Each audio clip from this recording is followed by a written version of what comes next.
En el nombre del Padre, y del Hijo, y del Espíritu Santo. Padre nuestro que estás en el cielo, santificado sea tu nombre, venga a nosotros tu reino. Hágase tu voluntad en la tierra como en el cielo. Danos hoy nuestro pan de cada día. Perdona nuestras ofensas, como también nosotros perdonamos a los que nos ofenden. No nos dejes caer en la tentación, y líbranos del mal. De la carta del apóstol San Pablo a los colosenses. Por tanto, si habéis resucitado con Cristo, buscad los bienes de allá arriba, donde Cristo está sentado a la derecha de Dios. Aspirad a los bienes de arriba, no a los de la tierra. Porque habéis muerto, y vuestra vida está con Cristo escondida en Dios. Cantad a Dios, dando gracias de corazón con salmos, himnos y cánticos inspirados. Y todo lo que de palabra o de obra realicéis, sea todo en nombre de Jesús, dando gracias a Dios Padre por medio de él. Estas palabras del apóstol San Pablo a los colosenses yo creo que pueden enmarcar muy bien la vida de San José, cuya solemnidad celebramos hoy. Vuestra vida está escondida con Cristo en Dios. Quizá, y ahora que está muy de moda poner títulos llamativos y capciosos a libros, artículos, etc., una posible título para una biografía de San José podría ser un hombre que siempre supo ocupar su sitio. Un hombre que siempre supo permanecer allí donde Dios lo había colocado. Y ese papel que Dios le había dado, ese lugar al que Dios le había destinado, era un lugar en la sombra, era un lugar en lo oculto. En la lógica del mundo, los papeles secundarios, lo que no se ve, lo que no es llamativo, carece de importancia, por lo menos de cara a los primeros papeles o a lo llamativo. Pero en la lógica de Dios es al revés. En la lógica de Dios, lo más importante sucede en el silencio. En la lógica de Dios, los primeros son los últimos, los grandes son los pequeños. Por eso, desde el primer momento, José aparece como la personificación de la lógica de Dios. Como aquel hombre, y así lo han manifestado los pintores en tantas obras españolas y extranjeras, donde el patriarca aparece en la sombra, a veces simplemente dibujada su silueta. Ese es José, alguien que ocupa un lugar entre bambalinas, pero cuyo papel es fundamental. Es asombroso, seguro que lo habéis pensado muchas veces, cómo en San José encontramos inspiración personas de muy variada vocación y de muy variada situación. En José encuentran los padres de familia un modelo perfecto. Hoy se celebra en tantos países el Día del Padre. En José encontramos los sacerdotes un modelo para tratar a Jesús, un modelo de amor a la Iglesia, de vida por la Iglesia. Las almas contemplativas encuentran en San José un modelo y patrón, decía Santa Teresa, de vida interior. Los trabajadores encuentran en José un compañero que les indique el auténtico sentido de su trabajo. Los seminaristas encuentran en San José un patrón insigne. Los agonizantes, los moribundos. Gente muy distinta tiene en San José un modelo. Yo os propongo hoy pararnos en 3 escenas de la vida del patriarca. 3 escenas que, con la luz del Espíritu Santo, iluminen nuestra existencia y nos ayuden también a nosotros a dar un paso en nuestra vida cristiana. La primera escena es la de la encarnación. José era un hombre bueno, dice la Escritura, era un hombre justo. Posiblemente criado desde su infancia en la fe judía, habría asistido a la sinagoga, conocería la ley. En un momento dado conoce a María, se fija en ella, se enamora, tienen lugar los desposorios. Y de pronto su vida ya estaba, podríamos decir, encarrilada. Ya no podía esperar más de la vida, ya tenía la formación de una familia, su taller, y de pronto ella resulta que está esperando un hijo por obra del Espíritu Santo. Dios irrumpe de una manera verdaderamente extraordinaria en la vida de José, hasta tal punto que se turba. Lo dice el Evangelio de María, ¿no? Ella se turbó ante estas palabras, turbación que experimentaría José cuando conoció la encarnación. Y como era justo, dice el evangelista, decidió repudiarla en secreto. Decide dar un paso hacia atrás, pensando que es indigno que Dios se haya fijado en él para formar parte de esa historia divina. Quiere dejar el camino expedito a María para que ella responda, pero sintiéndose totalmente inmerecida su participación, y por eso da un paso para atrás. Pero los planes de Dios son otros. Y por eso irrumpe en aquel sueño el ángel del Señor que le dice: no temas, José. No temas en llevarte a María, tu esposa, porque lo que hay en ella es fruto del Espíritu Santo. Es decir, no temas, José, porque Dios cuenta contigo. Dios quiere contar contigo en esta historia maravillosa de la redención. Formas parte del sueño de Dios. Quizá la primera petición en esta meditación es pedirle al Señor que nos dé la gracia de nosotros sabernos también partícipes de ese sueño de Dios. Dios cuenta con cada uno de nosotros.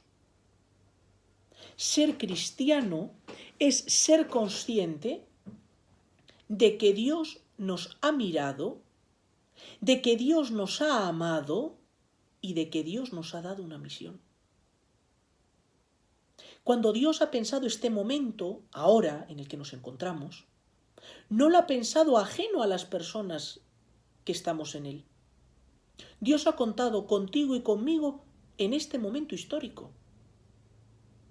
Pero si yo no tengo méritos, si yo no valgo nada, si yo estoy aquí tirado en el sillón intentando sobrevivir esta cuarentena, Dios cuenta contigo. La primera actitud que aparece en la vida de José es la de un hombre abierto al querer de Dios. No un hombre cerrado en ya Dios no me puede aportar nada, sino un hombre que abre de par en par las puertas a Dios para que Dios tome posesión y transforme su existencia.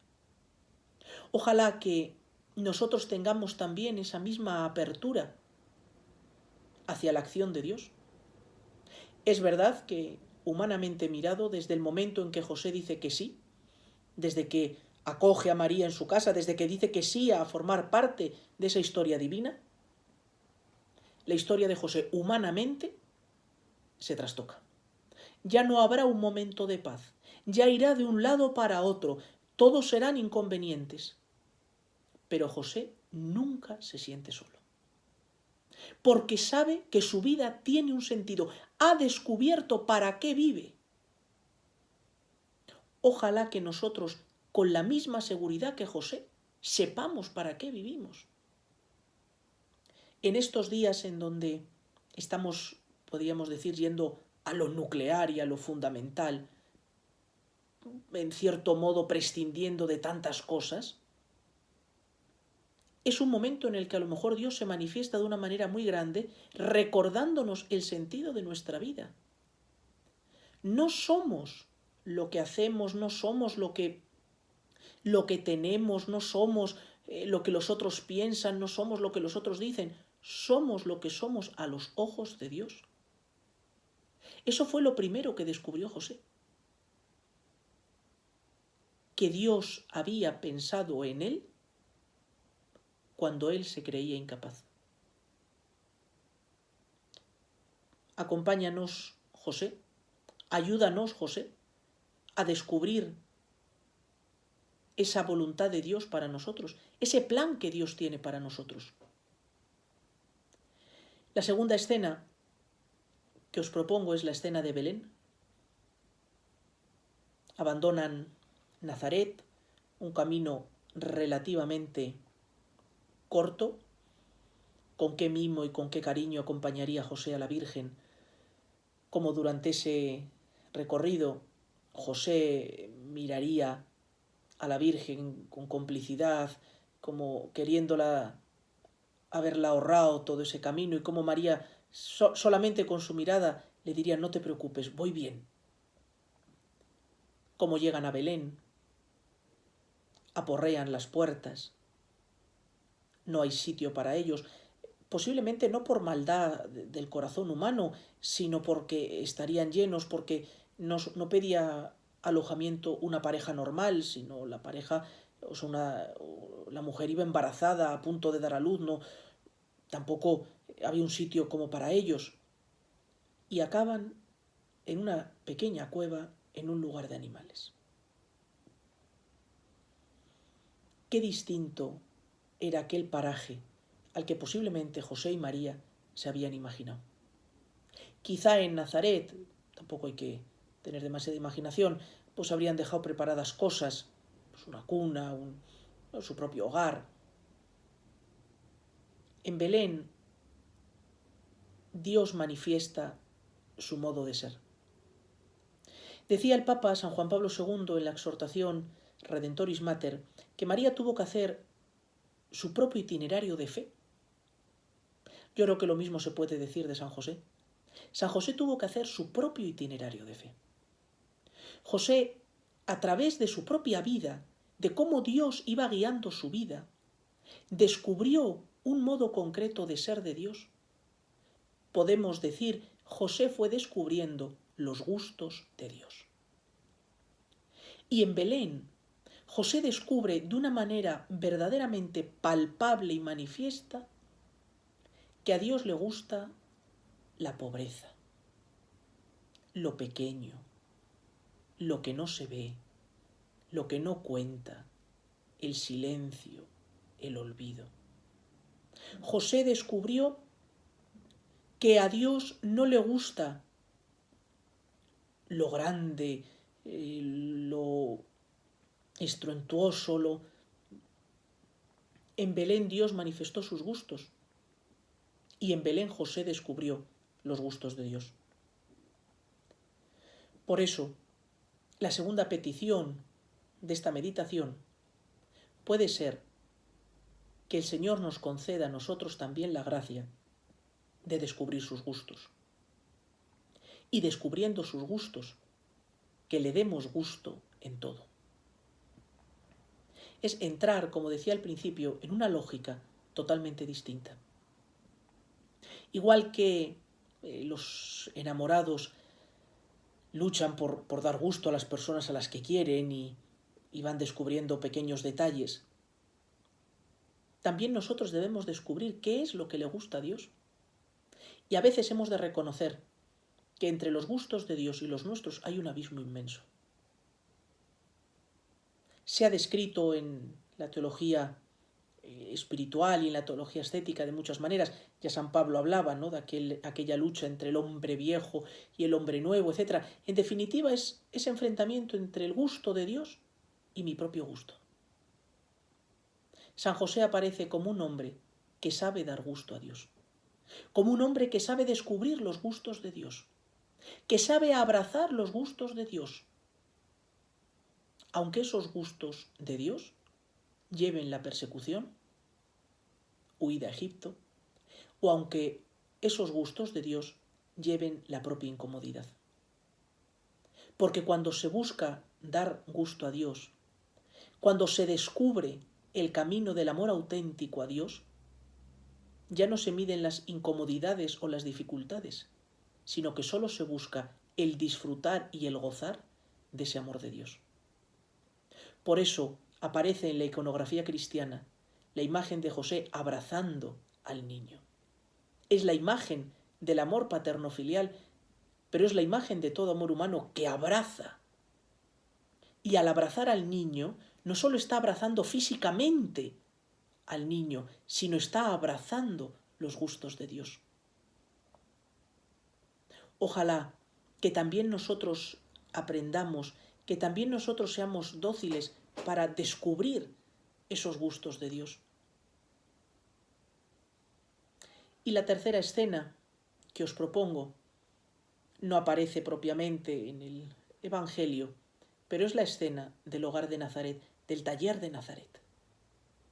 Pararnos delante de José, que está trabajando. Ya han pasado los primeros años de juventud, ya ha pasado los años de Egipto, la vuelta a Nazaret. Ahora ya la vida se discurre, en cierto modo, de una manera totalmente monótona. A los ojos del mundo siempre lo mismo. Se levanta, va al taller, vuelve a comer, vuelve al taller, el día salpicado de las oraciones, los sábados la sinagoga, vida de familia. Aparentemente es la vida de cualquier artesano, de cualquier trabajador del siglo I. Trabajo y nada más que trabajo. Y al terminar, una casa pobre y estrecha donde descansar. Pero esa no es la vida de José. La vida de José va mucho más allá de las 4 paredes del hogar de Nazaret. El horizonte de la vida de José es el universo, es el mundo. José se le puede aplicar aquellas palabras que unos años después el Señor le dirá a aquellos pescadores de Galilea: os haré pescadores de hombres. Vuestro horizonte ya no son los horizontes del mar de Genesaret, sino el mundo. Y eso sucede ya antes en el taller de Nazaret. Cuando nosotros nos decidimos a amar a Dios, cuando nosotros nos decidimos a vivir con coherencia nuestra vida cristiana, nuestra vida cotidiana, lo que hacemos todos los días, el trabajo, adquiere una dimensión totalmente distinta.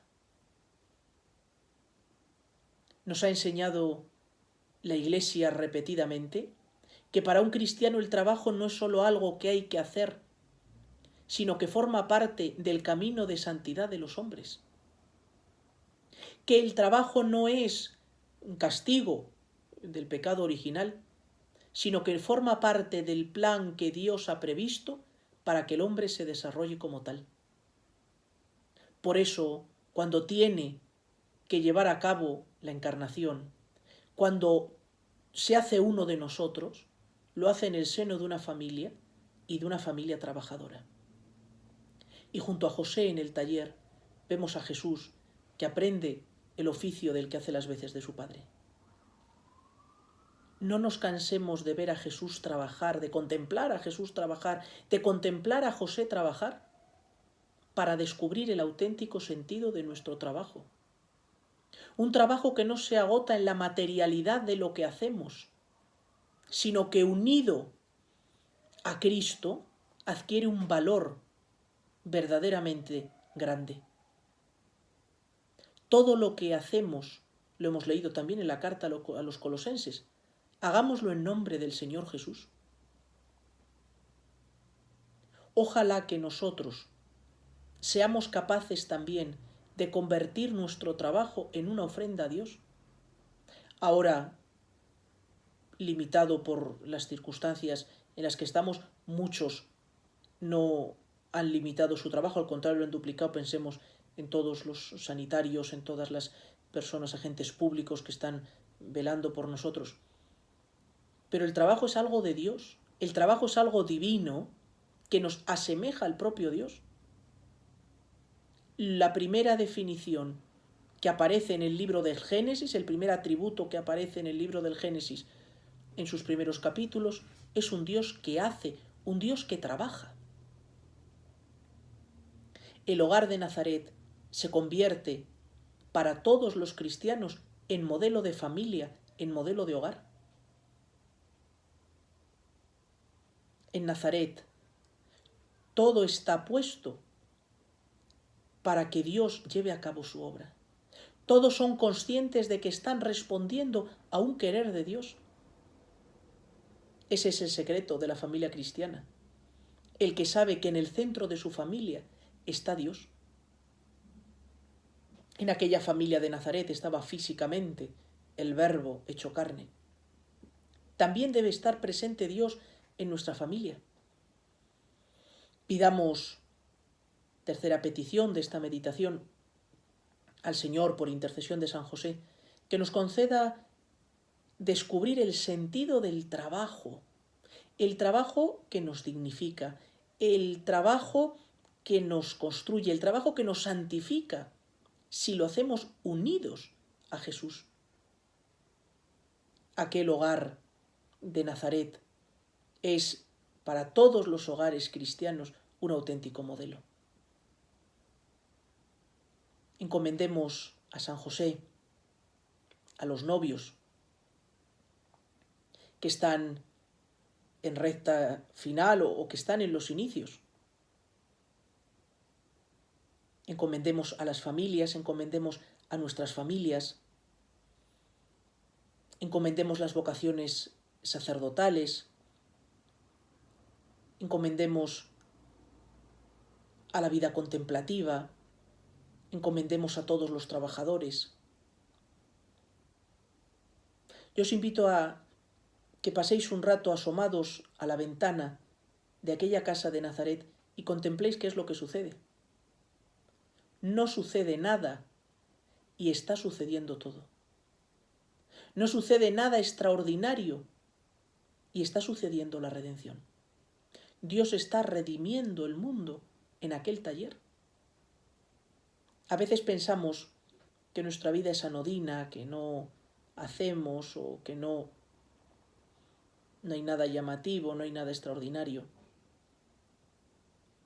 Es nuestra capacidad de amar, es en la medida en que pongamos nuestra acción en las manos de Dios, cuando esa acción tiene el valor de transformarlo todo. Aprender las lecciones de Nazaret es aprender el silencio, aprender el trabajo, aprender la fe, aprender la caridad, la esperanza.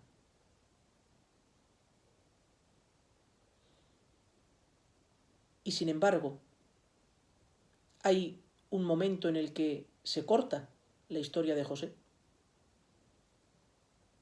No nos narra la Escritura qué sucede con él. Por los datos, hay que pensar que cuando el Señor comienza su vida pública, San José ya no está. Es como el actor que discretamente ha abandonado la escena cuando ya no es necesario. Igual que sucede con San Juan Bautista, cuya misión era señalar al Cordero que quita el pecado del mundo. José ha preparado el camino, ha dado esa paternidad legal y cuando ya no hace falta, desaparece. Ojalá que el Señor nos conceda también a nosotros pasar por esta vida con esa elegancia y con esa visión sobrenatural. Pasar por esta vida de puntillas, haciendo todo el bien que podamos, pero fijos nuestros ojos solo en Dios. Qué bonitas esas imágenes en las que el niño está coronando a San José con una guirnalda de flores, signo de la recompensa eterna que recibió en el cielo el patriarca San José. San José pudo también decir, como San Pablo, unos años después: he corrido la carrera, he luchado el combate, he mantenido la fe. Y escuchar de labios de Dios aquello que Jesús dirá en la parábola del juicio final: venid vosotros, benditos de mi Padre, a heredad el reino preparado para vosotros antes de la creación del mundo. Con razón puede San José escuchar esas palabras y con una inmensa alegría ver recompensada toda su vida, como también cada uno de nosotros podemos esperar ese reconocimiento poniéndonos en las manos de Dios. Ojalá que esta fiesta de San José nos lleve a ti y a mí a un abandono más grande en las manos de Dios. Ojalá que el Señor nos conceda, y termino recapitulando las 3 gracias que le hemos pedido. La primera, la de saber que Dios cuenta con nosotros, que formamos parte de los sueños de Dios. La segunda, que descubramos los gustos de Dios para poderle darle gusto a Dios en todo. Y la tercera, que nos conceda la gracia de descubrir el valor del trabajo como camino de santificación. Trabajando nos convertimos en imitadores de Dios en imitadores de Jesús. Y a San José, que es patrono de la Iglesia universal, le pedimos por toda la Iglesia, le pedimos por el Papa Francisco, por todos los obispos, los sacerdotes, los religiosos, por todo el pueblo fiel, que en estos momentos, cada uno donde estemos, brillemos como auténticas antorchas de Jesús, que verdaderamente, como José, no nos sepamos nunca solos, sino que el Señor nos acompaña, que como San José, en el silencio de nuestra vida, que como San José, en la cotidianidad de nuestra existencia, sepamos hacerlo todo por Jesús. No importa si es grande o si es pequeño, si puedes mucho o puedes poco, si tu trabajo es de aquí o es de allí. Lo que Dios mira y lo que Dios le importa es cómo lo haces y hacia quién lo estás dirigiendo.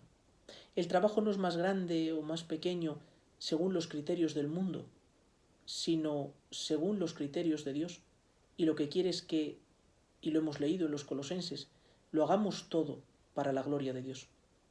Pues ojalá que esta fiesta de San José, vivida de una manera pues tan distinta como lo hemos vivido en ocasiones anteriores, no la dejemos pasar por alto, sino antes bien acudamos a la protección de San José, nos fijemos en su vida santa y a la luz de sus enseñanzas luchemos también nosotros, ahora en estos momentos concretos, por esa santidad, esa lucha por la santidad que hemos recibido con la gracia del bautismo. Dios te salve María, llena eres de gracia, el Señor es contigo. Bendita tú eres entre todas las mujeres, y bendito es el fruto de tu vientre Jesús. Santa María, Madre de Dios, ruega por nosotros pecadores, ahora y en la hora de nuestra muerte. Amén. En el nombre del Padre, y del Hijo, y del Espíritu Santo. Amén.